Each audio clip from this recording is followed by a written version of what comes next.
über die Islam. Erstmal den Status der Frau im Islam selbst erklärt und da vergessen sollen, dass der Islam etwas anderes ist als die muslimische Kultur. Also, dass der Islam selbst, das im Koran selbst, hat sie jetzt auch Verse aus dem Koran zitiert, wo der Koran das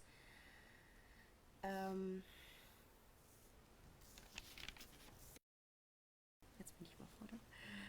Also der Koran selbst Frauen und Männer gleichberechtigt.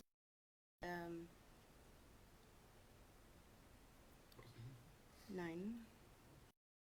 Also dass Frauen erstmal Gebetsfreiheit haben, genauso wie Männer. Also dass Frauen sich genauso in die einfügen sollen, wie Männer es tun. Also das wurde auch von den Propheten so auch gesagt, in die Gebetshallen sollen, auch mit sich in die kirchlichen Männer auch tun und dass die Frauen auch Teil der Gemeinde sind, ein Glaube der Gemeinde sind. Dann, dass die Frauen auch Meinungsfreiheit haben laut dem Koran, dass sie ihre eigene Meinung haben. Da hat sie ein schönes Beispiel genannt, die sich von ihrem Mann trennen wollte und es trotz, dass andere Menschen gesagt haben, sie soll das nicht tun, hat sie das trotzdem getan. Ihr wurde das auch erlaubt, weil sie eben auch die gleichberechtigt hat wie ein Mann.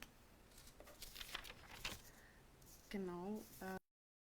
Dann haben Frauen natürlich auch Freiheit in den Sollen, also dass Frauen eben auch eine allgemeine Kultur und entsprechend auch eben auch Arbeit bekommen sollen, was im Allgemeinen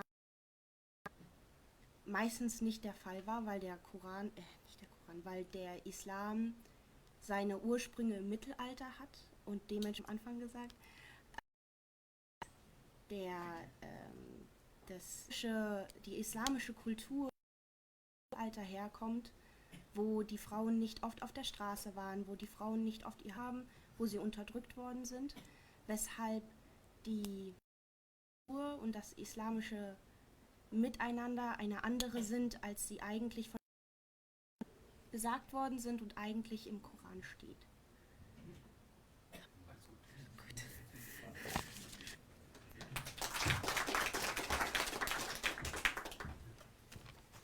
Thank you so much, Sophia, for making us understandable to our sisters. It's not easy, but I think you've done a fabulous job.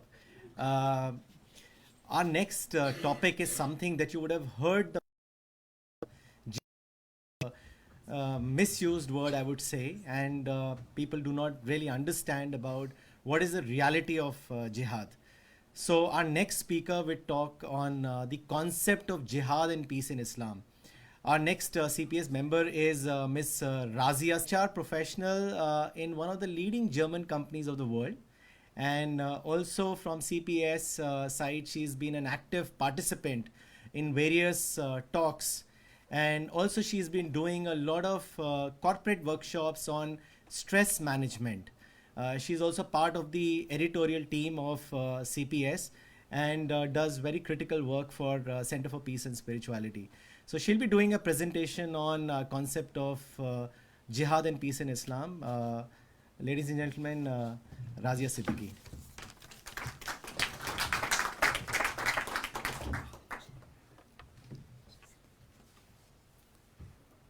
Abend, Damen und Herren.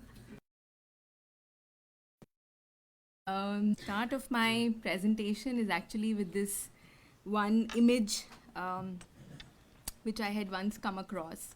And as they say that, a picture speaks, because this connotes a general tendency about how people perceive Islam, as how people make synonymous to Islam. And in the wake of events like 9/11, which have been one of the most heinous perpetrated in our generation, it becomes all the more important that we delve a little more deeper to try and understand what and what is the concept of peace in Islam. And that is exactly how the next few slides down into. One part will focus on jihad, and the next part of peace in Islam. If I may just begin with the jihad, then actually Father Francis summed it up in his 3 essays. The essence of what jihad is. Jihad is a fact of life. What we call in English as a struggle, as a strife. And that's the verse of the Quran which says that strive for the cause of God as it behoves you to strive for it. And jihad is a continuous action. Jihad is not something which is we get into for once and then it is over. It is something which prevails across a lifetime. And that is the reason why a mujahid is supposed to be somebody who does jihad, and that person is one who makes that struggle with his own self to follow the path of God. Now, what does this struggle look like? This struggle is something of the sort that if I, for example, stand up for a matter of principle, for truth, then that is what jihad is. If I am able to overcome my own anger, my own vengeance, my own feeling of resentment against somebody, then I am doing a jihad with my own self. And that is exactly what jihad stands for. This brings me also to a reference of the commandment of war in the Quran, because while jihad struggle, and that's exactly how it is used in the Quran, but sometimes in the extended sense it has also been to war. And before I get I must mention that yes, we have heard that the Prophet of Islam was involved in a few battles, but it's also extremely keep historical context or historical time. Time when the age was a tribal age. There were a lot of warfare and violent means and methods used to settle practically. Now, in that kind of a scenario, it had become almost to certain events that took place in the life of Prophet, that those battles had almost become unavoidable. But in the same vein, it must be understood that it was a very, very temporary phase. It was not something which was supposed to ever be a permanent phase.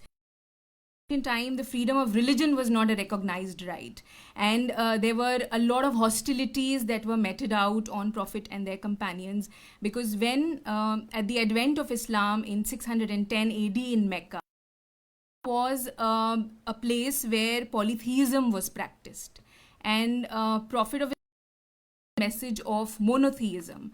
Now, the Meccan polytheists saw monotheism as which is going to impact their set of customs and their way of life. And that is why they grew all the more towards the message, and they began to inflict a lot of hostilities on the Prophet